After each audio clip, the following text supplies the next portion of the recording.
નમસ્કાર મિત્રો, તમારું સ્વાગત છે જીપીએસસી વિથ કુલદીપ ચેનલમાં। તો વરસાદને લઈને મોટા સમાચાર મિત્રો સામે આવી રહ્યા છે કે આજે ઉત્તર ગુજરાતમાં લોકોમાં ડરનો માહોલ છે, એટલે કે વરસાદી ભયનો માહોલ છે મિત્રો।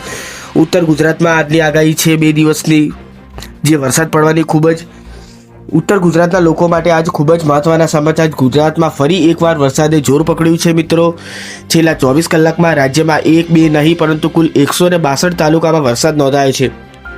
અને ચોંકાવનારી વાત એ છે કે ઉત્તર ગુજરાતના સાબરકાંઠા જિલ્લાના ખેડબ્રહ્મામાં 3.27 ઇંચ એટલે કે લગભગ 3.5 ઇંચ જેટલો વરસાદ નોંધાયો છે મિત્રો।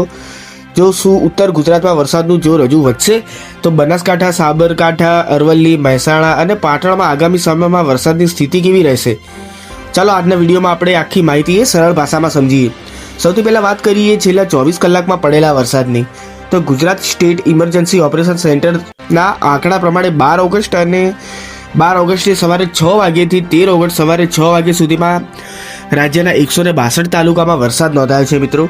આ દરમિયાન સૌથી વધુ વરસાદે સાબરકાંઠાના ખેડબ્રહ્મામાં 3.27 ઇંચ નોંધાયો। એટલું જ નહીં, રાજ્યના 29 તાલુકામાં 1 ઇંચથી લઈને 4 ઇંચ સુધીનો વરસાદ નોંધાયો છે। આ વરસાદમાં ઉત્તર ગુજરાતના સાબરકાંઠા, બનાસકાંઠા, મહેસાણા, અરવલ્લી અને પાટણ જેવા વિસ્તારોનો પણ સમાવેશ થાય છે। એટલે ઉત્તર ગુજરાતના લોકો માટે આ વરસાદી માહોલને લઈને ખાસ ધ્યાન રાખવું જરૂરી છે।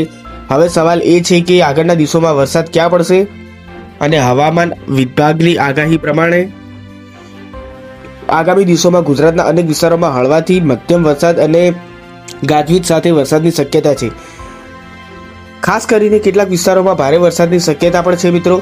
આ સાથે દાહોદ, છોટાઉદેપુર, નર્મદા, ડાંગ અને તાપી જેવા વિસ્તારો માટે ભારે વરસાદની શક્યતા છે, જ્યારે પંચમહાલ, વડોદરા, ભરૂચ, સુરત, નવસારી સહિત વિસ્તારોમાં વીજળી, પવન અને વરસાદનું જોર વાતાવરણ બની શકે છે।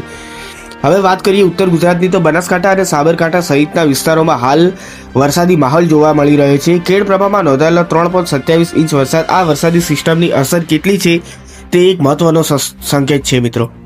આ ઉપરાંત અરવલ્લી, મહેસાણા અને પાટણમાં કેટલાક વિસ્તારોમાં પણ વરસાદ નોંધાયો છે। એટલે જો તમે ઉત્તર ગુજરાતમાં રહેતા હો તો આજે અને આગામી દિવસોમાં સ્થાનિક હવામાનની સ્થિતિ પર નજર રાખજો। ખાસ કરીને જો તમારા વિસ્તારમાં વરસાદ ખૂબ હોય તો નદી, નાળા કે નીચાણવાળા વિસ્તારો પર જવાનું ટાળજો મિત્રો। હવે એક મહત્વની વાત, હવામાનની આગાહી એટલે કે 100% વરસાદ પડશે એવી ગેરંટી નથી, પરંતુ હવામાનની આગાહીની સંભાવના દર્શાવે છે અને સ્થાનિક પરિસ્થિતિ પ્રમાણે તેમાં ફેરફાર થઈ શકે છે મિત્રો। એટલે સોશિયલ મીડિયા પર આવતી આ જિલ્લામાં 10 ઇંચ વરસાદ પડશે અથવા આ તારીખે બધું ડૂબી જશે એવી અફવાઓ પર તરત વિશ્વાસ ન કરશો। હવામાન વિભાગ અને સ્થાનિક તંત્રની સત્તાવાર સૂચનાઓને પ્રાથમિકતા આપજો મિત્રો। અને ખેડૂતો માટે પણ આ વરસાદ મહત્વનો છે। જ્યાં વરસાદ સારો થયો છે ત્યાં ખેતી અને વરસાદના પાણી માટે રાહત મળી છે મિત્રો, પરંતુ વરસાદ ખૂબ વધારે થાય તો પાકમાં સમસ્યા પણ ઊભી થઈ શકે છે। એટલે ખેડૂત મિત્રોએ પોતાના વિસ્તારની વરસાદની સ્થિતિ અને ખેતી વિભાગની સલાહને ધ્યાનમાં રાખવી। તો હાલમાં વરસાદી માહોલ ફરી સક્રિય બન્યો છે મિત્રો। હવે જો તમારા જિલ્લામાં આજે વરસાદ પડ્યો હોય તો કમેન્ટમાં જરૂર જણાવજો અને તમારા જિલ્લામાં કેટલો વરસાદ પડ્યો હોય તે પણ જણાવજો। જો તમે બનાસકાંઠા, સાબરકાંઠા, અરવલ્લી, મહેસાણા કે પાટણમાંથી આ વિડીયો જોઈ રહ્યા છો તો આ માહિતી તમારા પરિવાર અને મિત્રો સુધી પણ શેર કરજો।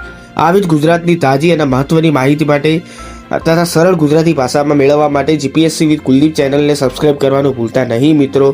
આવા જ અપડેટ્સને વિડીયો આપણે નવા ટોપિક ઉપર આપણે વિડીયો લાવતા રહીશું, તો આપણી ચેનલને સબસ્ક્રાઇબ કરજો અને લાઇક કરવાનું ભૂલતા નહીં મિત્રો। તો મળીએ નેક્સ્ટ વિડીયોમાં, ત્યાર સુધી વંદે માતરમ, જય ભારત।